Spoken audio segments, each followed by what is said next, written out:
బీదల నుంచి చేయబడేటువంటి దానం మహా ఉత్కృష్టమైనది, గొప్పది.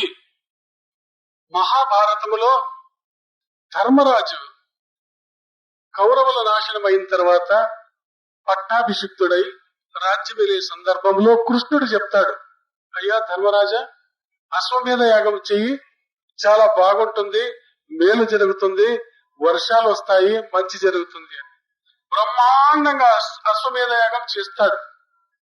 కోట్లకు దానం ఇస్తాడు, వస్త్రాలు ఇస్తాడు, ఋత్విక్కులకు విపరీతమైనటువంటి దానము చేస్తాడు. ఇటువంటి యజ్ఞం ఇంతవరకు ఎవరు చెయ్యలేదు అని అంతా పొగుడుతుంటారు. అటువంటి సందర్భంలో ఒక ముంగిస ఆ ప్రాంతానికి వస్తుంది. ఆ యజ్ఞం చేసినటువంటి స్థలంలో పొరలాడుతుంది.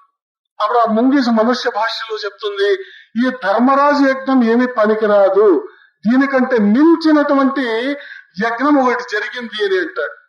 అందరికి ఆశ్చర్యం అవుతుంది. ఏమది? ఒక బీదవాడు చేసినటువంటి దానం ముందు నీ ధర్మరాజు చక్రవర్తి చేసిన దానం ఎందుకు పనికిరాదు అంటాడు. ఏమది అని అది అడిగితే అప్పుడు ఆ ముంగిస మనుష్య భాషలో అంటుంది, చాలా సంవత్సరముల క్రిందట ఒక బీదవాడు ఉండేవాడు. వానికి ఒక భార్య, ఒక కొడుకు, కోడలు ఉండేవాళ్ళు. వాళ్ళు అక్కక్కడ చేనులో పడినటువంటి బియ్యాన్ని ఏరుకు వచ్చి తినేవాళ్ళు. ఈ రీతిగా బ్రతికేవాళ్ళు. ఒకసారి కరువు వచ్చింది ఆ ప్రాంతంలో, ఏమీ దొరకలేదు. ఒక రోజంతా ఉపవాసం ఉన్నారు. మరుసటి రోజు అలా వెదికేకపోయిన సమయంలో కొన్ని జొన్న గింజలు దొరికినాయి. దాన్ని తీసుకువచ్చి పేల పిండిగా తయారు చేసి 4 భాగాలు చేసుకొని తాను, తన భార్య, తన కొడుకు, కోడలు పంచుకున్నారు. భోజనం చేసేదానికి సిద్ధంగా ఉన్నారు.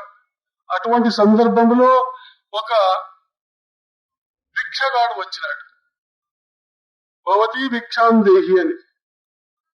ఆ ఇంటి పెద్ద ఆలోచన చేసినాడు. ఒక రోజంతా ఉపవాసంతో ఉన్నాడు. తినే సందర్భంలో ఆకలితో ఉన్నాడు, అలమటిస్తున్నాడు. తినే సందర్భంలో భవతి భిక్షాందేహి.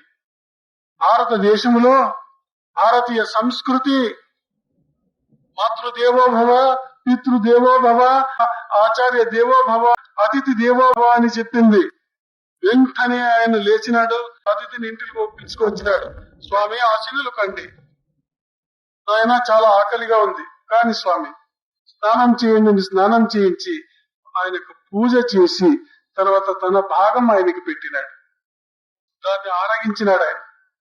అయ్యో, నా ఆకలి ఇంకా తీరలేదు అంటాడు. భార్య వింటుంది. వెంటనే ముందుకొచ్చి, స్వామి ఇది తీసుకోండి, దాన్ని తింటాడు. ఆకలి తీరదు. కుమారుడు ముందుకొస్తాడు, తన భాగం పెడతాడు, దాన్ని తింటాడు. నా ఆకలి ఇంకా తీరలేదు అంటాడు. కోడలు ముందుకొచ్చి తన భాగం పెడుతుంది, అది తింటాడు. నాకు ఆనందమైంది, ఆశీర్వాదం చేస్తున్నానని ఆశీర్వదించి వెళ్ళిపోతాడు.